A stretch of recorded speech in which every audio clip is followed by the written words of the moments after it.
क्या आपने कभी अपने खून को माइक्रोस्कोप की मदद से देखा है? कभी आपने अपने स्पर्म को माइक्रोस्कोप से देखा है कि वो दिखने में कैसा होता है? और पौधे की पत्तियां कैसे सूरज की रोशनी से एनर्जी लेकर पौधे के लिए खाना तैयार करती है? आज की वीडियो में हम ऐसी ही चीजों को माइक्रोस्कोप के नीचे रख के देखेंगे जिनका असली रूप देखकर आप भी हैरान हो जाएंगे। तो आइए शुरू करते हैं। Number 1, blood. जब भी हम बचपन में स्कूल की किताब में ब्लड के बारे में पढ़ते थे तो ब्लड हमको कुछ इस तरीके से दिखाई देता था, लेकिन जब भी हम ब्लड को नॉर्मल लाइफ में देखते हैं तो ये लिक्विड के रूप में दिखाई देता है। ऐसा इसलिए होता है क्योंकि किताब में जो ब्लड की इमेज दी गई है वो माइक्रोस्कोप इमेज होती है, और जब भी आप अपने ब्लड को माइक्रोस्कोप के नीचे रखकर 4 गुना जूम करके देखेंगे तो आपको आपका ब्लड सेल के रूप में नजर आएगा, और ये सारे सेल ब्लड की प्लेटलेट्स में मौजूद होते हैं। नंबर 2, हमने स्कूल में तो पढ़ा है कि पौधे की पत्तियां सूर्य की किरणों से एनर्जी एब्जॉर्ब करके पेड़ के लिए खाना तैयार करती है, पर ये वो कैसे करती है?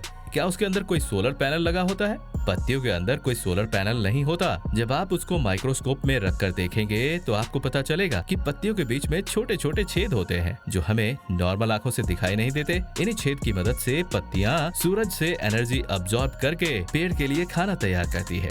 अगर आप पेड़ों से पत्ते हटा देंगे तो आप देखेंगे कि पत्ते ना होने की वजह से पेड़ को खाना नहीं मिल पाता है और वो सूख जाता है। नंबर 3, जीभ इंसान के शरीर का एक महत्वपूर्ण अंग होती है। इसके द्वारा हम चीजों को खाकर उसका टेस्ट पता कर सकते हैं। साथ ही ये हमें बोलने में भी मदद करती है। पर क्या कभी आपने जीभ को अपने असली रूप में देखा है? अगर आप नॉर्मल आंखों से देखेंगे तो जीभ आपको बहुत ही स्मूथ नजर आएगी, पर माइक्रोस्कोप में इसको देखने पर आपको दिखाई देगा कि ये कांटे के रूप में होती है। मनुष्य को जीभ को देखने के लिए आपको माइक्रोस्कोप की जरूरत पड़ती है, मगर आप शेर की जीभ को देखेंगे तो ये आपको बड़ी आसानी से देखने को मिल जाएगी। इसके लिए आपको माइक्रोस्कोप की जरूरत नहीं पड़ेगी। नंबर 4, स्पर्म के बारे में तो हम सभी जानते हैं। स्पर्म एक मेल रिप्रोडक्टिव चीज है जो फीमेल के संपर्क में आने से बच्चा पैदा करता है। ये नॉर्मल आंखों से देखने पर हमको प्लाज्मा के रूप में दिखाई देता है, पर क्या आपने कभी सोचा है कि ये माइक्रोस्कोप से देखने में कैसा लगता होगा? तो माइक्रोस्कोप से देखने में स्पर्म दिखने में कुछ ऐसा लगता है। ये हमको छोटे छोटे सेल के रूप में दिखाई देता है। इसमें आप देख ही सकते हैं कि आपको कुछ सेल अनॉर्मल दिखाई दे रहे होंगे, कुछ की पूंछ आपको लंबी दिखाई दे रही होगी जो इस वजह से मूव भी नहीं कर पा रहे होंगे। ये देखकर आपको लग रहा होगा कि ये सेल खराब होंगे, पर ऐसा नहीं है। हमारे स्पर्म में लाखों जिंदा सेल्स होते हैं जिसमें से सिर्फ एक ही हेल्दी सेल बच्चा पैदा करने के लिए काफी होते हैं। और आपको बता दें कि आखिरी में वही फीमेल कांटेक्ट में आता है जो पूरी तरह से हेल्दी होता है। नंबर 5, आंखें हमारे शरीर का एक प्रमुख भाग है। इसके बिना हम इस दुनिया को नहीं देख सकते हैं। लेकिन क्या आपने कभी ये सोचा है कि आंखों को माइक्रोस्कोप से देखेंगे तो ये कैसी लगती है? जब आप इसको माइक्रोस्कोप से देखेंगे तो आपको एक अलग ही दुनिया का एक्सपीरियंस होगा।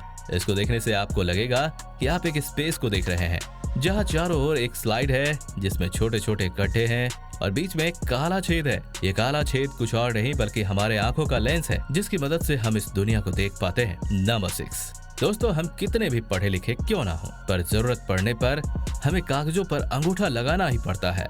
आजकल तो फोन भी फिंगरप्रिंट की मदद से ही खुलते हैं। लेकिन क्या आपने कभी सोचा है कि माइक्रोस्कोप में अंगूठे को देखने में फिंगरप्रिंट कैसे दिखेगी? या दुनिया में सभी की फिंगरप्रिंट अलग अलग यूनिक क्यों होती है? क्यों किसी की भी फिंगरप्रिंट एक दूसरे से मैच ही नहीं करती? जब माइक्रोस्कोप में अंगूठे को रख कर देखा गया तो आप देख सकते हैं कि फिंगरप्रिंट की लाइन हमको साफ साफ दिखाई देने लगी। जब और जूम करके देखा गया तो हमें देखने को उबड़ खाबड़ जगह दिखाई दी, जिस वजह से सभी लोगों की फिंगरप्रिंट अलग अलग होती है और एक दूसरे से किसी की भी फिंगरप्रिंट मैच ही नहीं करती है। Number 7, paper. ये हमारी जिंदगी का वो हिस्सा होता है जिसके बिना हम अपनी स्टडी को पूरा करने का सोच ही नहीं सकते। पर क्या आपको पता है कि माइक्रोस्कोप से देखने में पेपर कैसा लगता होगा? जब पेपर को माइक्रोस्कोप में रखकर देखा गया तो देखने में ऐसा लगा कि पेपर के ऊपर सूखी घास रखी हुई है। ऐसा हमें देखने में इसलिए लगा क्योंकि पेपर तो सूखी घास से ही बनाया जाता है। आपको हमारी वीडियो कैसी लगी आप हमें कमेंट बॉक्स में जरूर बताना। साथ ही अगर वीडियो अच्छा लगा हो तो इसे लाइक और शेयर जरूर करें। ऐसी और वीडियोस को देखते रहने के लिए चैनल को सब्सक्राइब अवश्य करना। मिलते हैं अगली वीडियो में, तब तक के लिए धन्यवाद।